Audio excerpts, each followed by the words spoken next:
Today's guest founded Homefront Build approximately 20 years ago as a design build company that specializes in renovating and restoring homes. He and his team have long encouraged clients to incorporate sustainability as part of the renovation process. He also launched his sustainable only design build and interior design products company, Carbon Shack, a few years ago, to dive heavily into his eco focus and where he feels design build needs to go. His background in construction, architecture, architectural history, painting, and set design has aided him in pulling together a diverse group of artists, craftsmen, architects, and designers who work on the Carbon Shack projects. It's my pleasure to welcome Steve Pallrand to this edition of Taking Care of Business. Welcome, Steve. Thank you. Glad to be here. So, Steve, according to your website, Los Angeles is undervalued as an architectural landscape. I'd love for you to just tell us a little more about that. Well, Los Angeles is obviously the butt of many jokes and stuff. It is wonderful driving around Southern California because, it's an immigrant community post Mexican American War. And what you see is that all these different waves of immigrants brought their domestic vernacular style to Los Angeles. So you have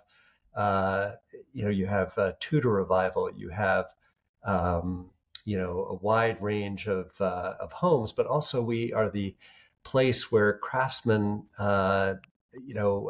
originated in California, and also because of green and green, and also of course the emblematic or iconic style of the Spanish colonial revival that comes from the mission. So we have these wonderful styles that originated here, primarily the mid-century modern, the Craftsman, and the Spanish and mission revivals.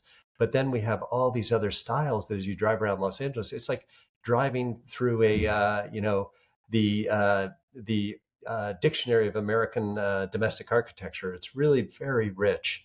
When I'm in other areas of the country, and I'm from the East Coast, it's very rigorously colonial revival or shingle style. And out here, I think because of the, in some sense, lack of history or something, there's just was a lot more freedom to invent, which is sort of our classic vision of California, but it's really true in the architectural style. The only historic style, we would argue, is this invented style of the Spanish colonial revival.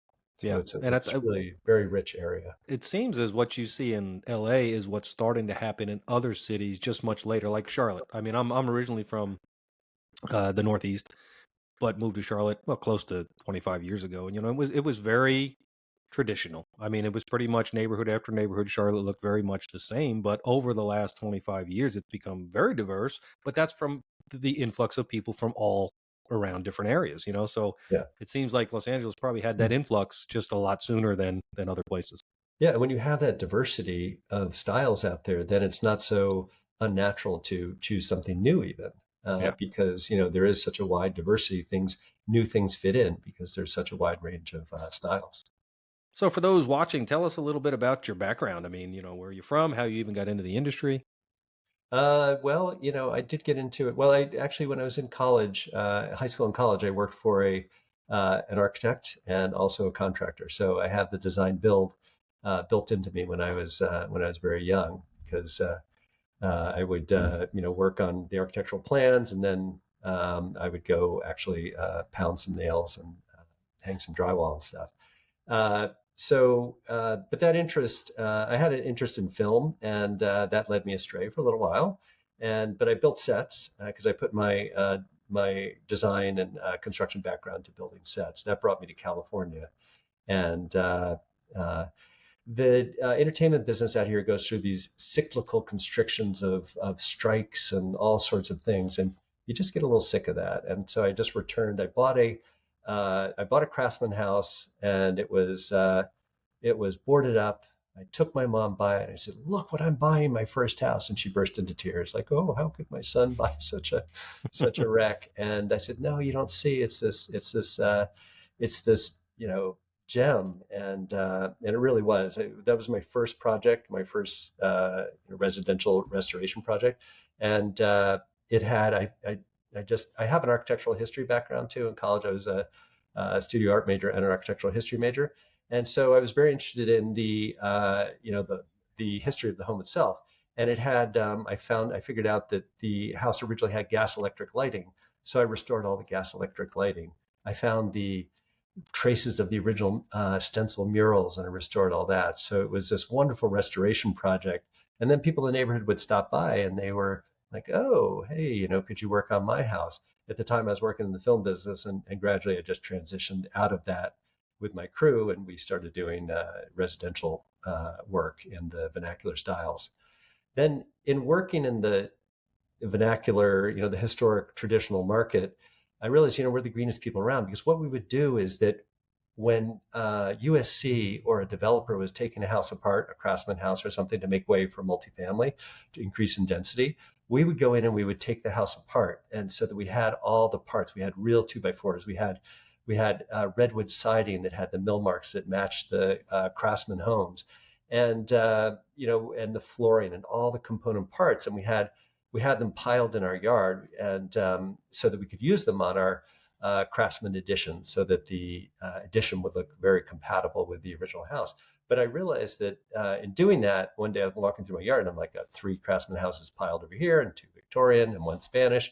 And I realized, we're the greenest people around because we're encouraging people to take their existing home and not tear it down, but to modify it and adapt it and for the way we live today and insulate it and change your energy system. So, and that's what started the Carbon Shack project because I really wanted to focus in that company on sustainability. People who really wanted their homes to align with their values. And so that project is really about optimizing the client's relationship with the natural world. And so we focus on how to reduce carbon footprint in that company. That's very cool. I mean, as you said, it's maybe the first real foray into sustainability. Why not just save what's there and rebuild it, revitalize it? Tell us more about the business side.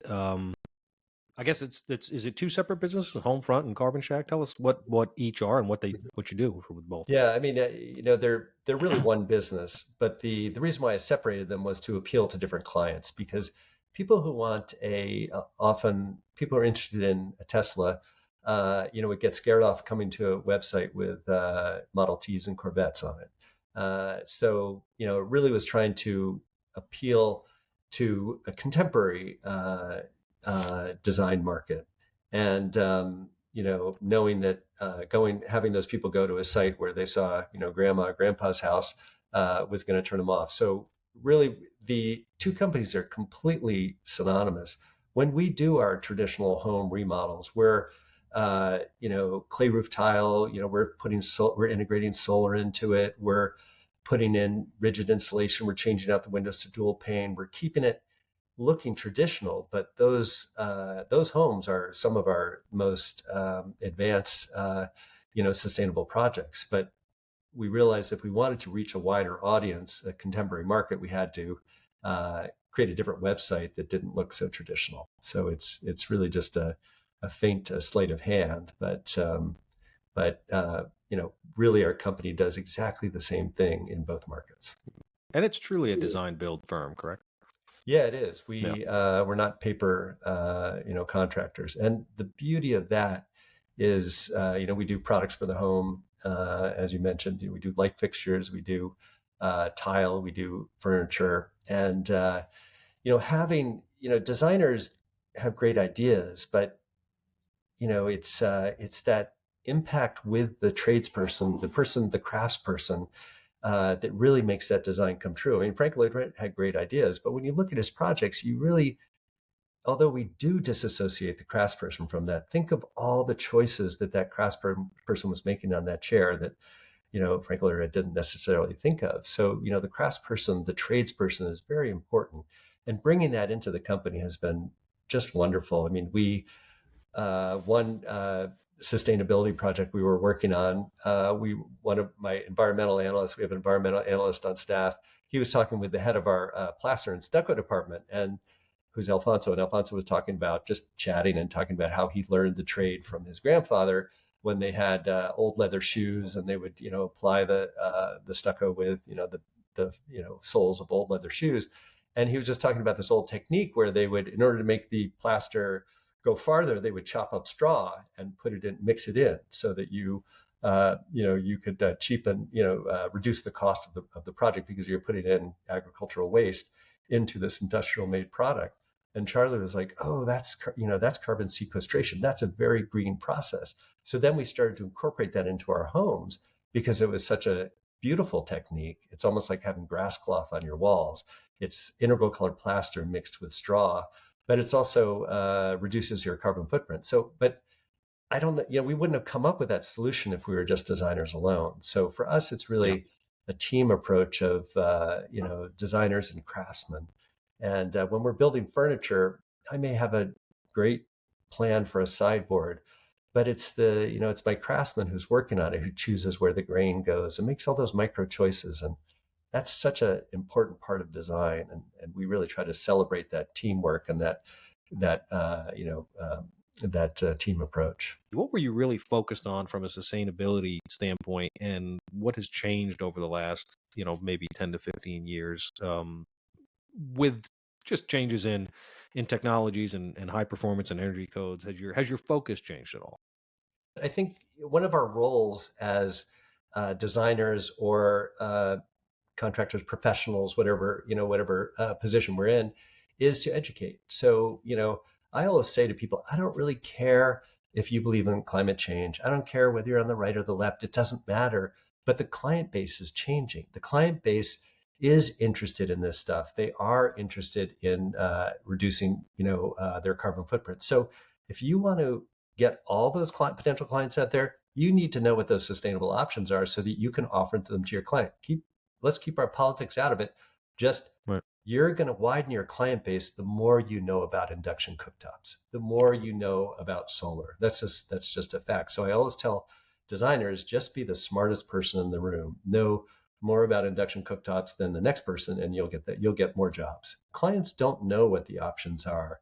They don't have a clue. And so us as design professionals need to offer those. And we offer those solutions even if they don't ask for them. We just put them on the table. You could do this, which will cost this, and will perform in this way. So I think it's very important to bring that conversation about choices, not just how many bedrooms and bathrooms you want, but bring uh, those options into the conversation very early. It's exactly what I was going to say. How early is too early?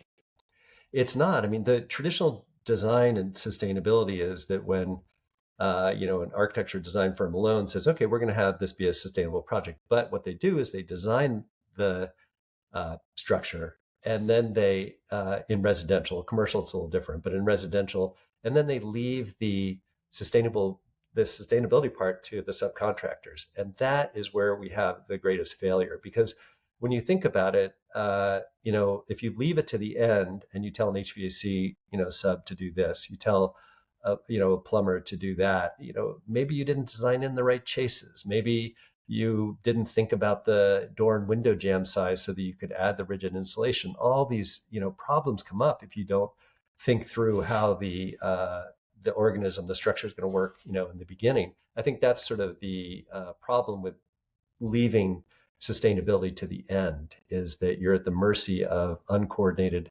subcontractors. I just mean uncoordinated in that the design doesn't bring them all into synchronicity. Yeah. So I think that's a a general problem, is that we sort of tell a subcontractor at the end to make it work. How do you manage that conversation and get the clients involved? Again, because you could talk to 10 different clients and get 10 different reasons why they want to do something. Some may be focused on healthy living. Others may be all about carbon footprint. Others might be, the actual green building materials. How do you get clients engaged early? Um, it is well, you have to figure out what they're where they're interested in. As you said, it's home health, or reducing their carbon footprint, or reducing their utility bills. Um, Again, it's just education. It's offering those options and knowing those options well. For example, that a heat pump hot water heater is really the same cost to install as a tankless hot water heater gas. So therefore, if you can present that to the client and say, hey, we can go with a tankless, or we can go with a heat pump hot water heater. But if you go with a heat pump hot water heater, you're all electric. Then I'm putting solar on your roof. Then within 5 years, you're not paying any utility bills. So, again, it's knowing your options to present those and get them excited about the options. Because once you're educating them and presenting those options, then they get excited. Building somebody's house it's a very personal, emotional relationship. It's about place. It's about home. It's about what my expectations are in life and my budget. So it's like a very short-term, intense marriage, Yeah. and they want to be partnered with somebody they trust. If you can collaborate with people at the beginning and educate them and guide them, you've built a relationship of trust, and they're just going to stay with you, and Yeah. they're going to refer you. And we built our business through referrals. As builders, remodelers in this industry, there's so much to absorb, as a client, and things change, pretty rapidly. We have to educate, and a perfect example is here in Charlotte. Again, I go back 20 years ago, and the case was to be made. I mean, a gas furnace was simply better than a heat pump. It just was. It was a cheap form of energy here. People liked it. It was more comfortable. It's completely flipped to the other side. I mean, now when a house is properly designed, properly insulated, a heat pump far outperforms a gas system. But people don't. They need to be educated on that. They know what they've heard years ago. Even some of the contractors, that's just what they grew up in. Um, Education is so key for stuff like this. If you just focus on the tile color and the finishes, it's a very sort of removed sterile process. But once you get clients into talking about how their house works as an organism and all that, people do get excited, because then they're like, oh, I see, there's a choice in how I can heat my water, and that it does this or that. People begin to get excited about their house because they're learning more about it. Yeah.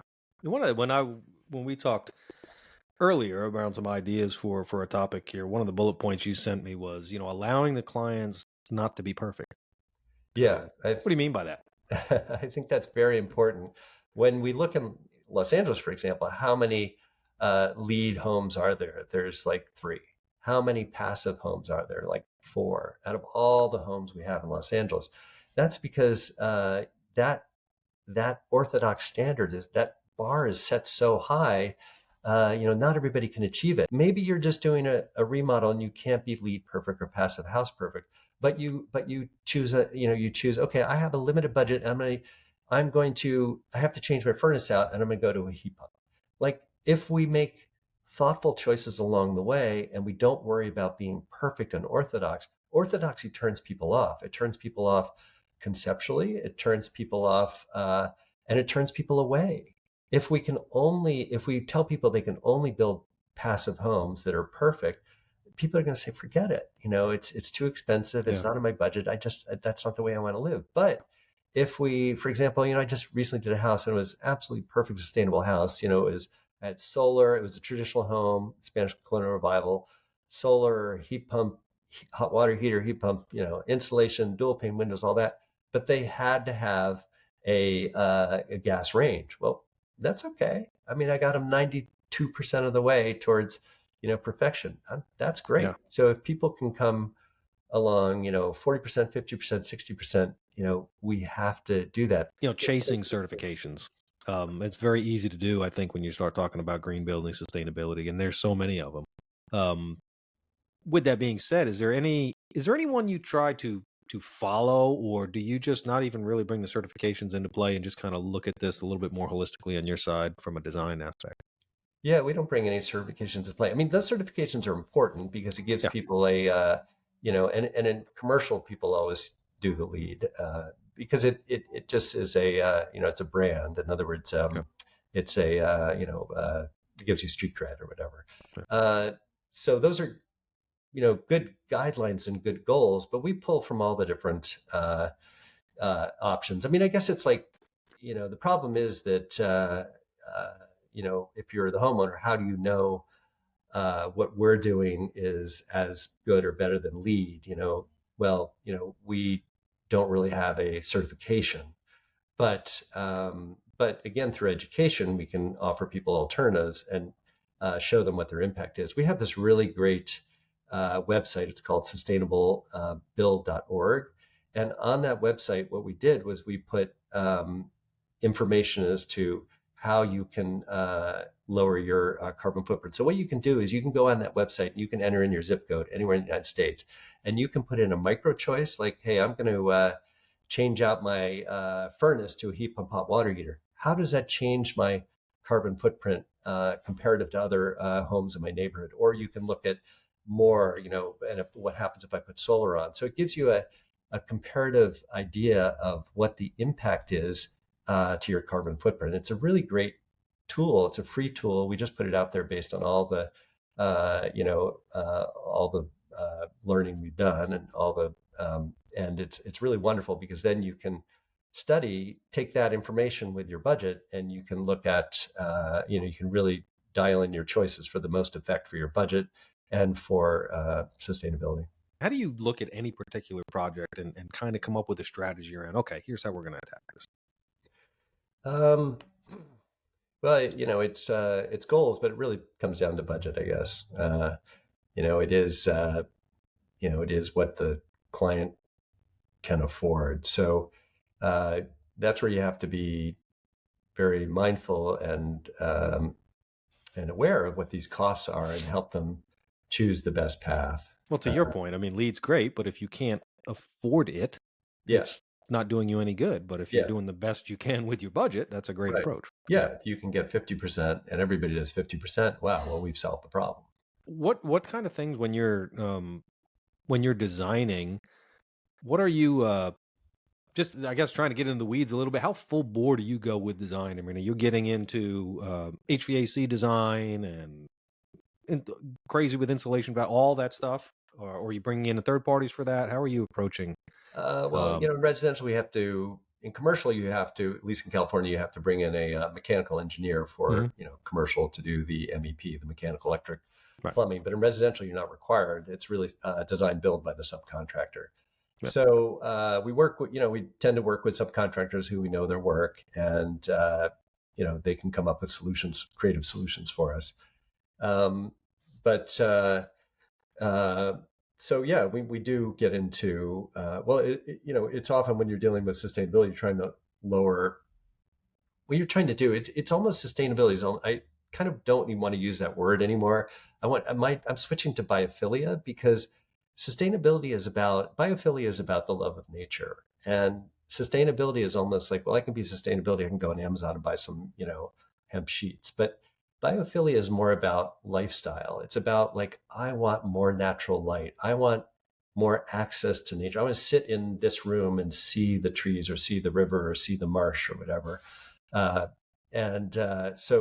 biophilia is about bringing nature, light and nature and into the home. But we have to look at biophilia holistically.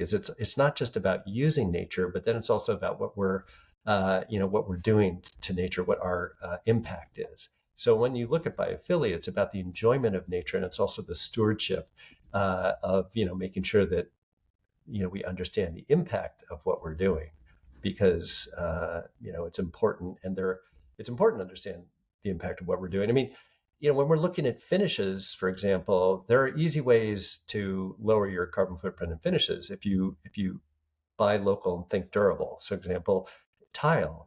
Tile is shipped from overseas on container ships, and one of the leading causes of pollution.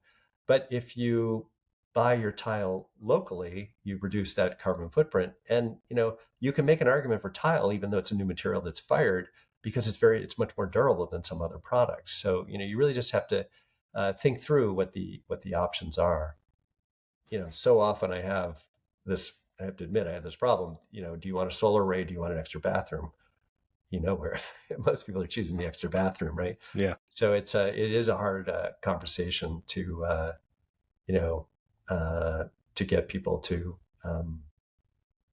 be sustainable. I mean, traditionally, you have an architecture firm or a design firm and the contractor, and whatever falls between those two, the client really is left to pick up the cost. And in residential construction, you're never going to have plans that are going to be like a NASA space shuttle. They're not going to be identifying every thread on every bolt or something like that. So there's going to be a lot of loose ends. But when we're design build, we're really taking care of the client throughout. We have to pick out the tile body and the tile trim that has the same depth so that it goes together in the field. Because if it doesn't, well, we picked it out, and we're responsible for the implementation. So we really think through all that because we're responsible all the way through the project. I think people really just appreciate that that seamlessness to the product. Well, Steve, I appreciate your time today. This has been some really cool information. It's great to learn more about you and what you're doing out there. When you think about, this could be personal, professional, but over the next 6 months to a year, what excites you? What's coming up? Well, I think what we're going to try to do is work with more low income areas and try to see if we can bring sustainability into low income. I think that's an under served market, and I think that's an exciting area to work in. Very cool. So for the viewers, if they want to learn a little bit more, connect with you, how can they find you? Well, carboncheck.com and homefrontbuild.com. All right. Well, that's a wrap. Thanks for watching. Please reach out to us with comments, questions. You can learn more at custombuilderonline.com, or you can connect with me, Duane Johns, at buildernuggets.com, or you can find me on LinkedIn and Instagram.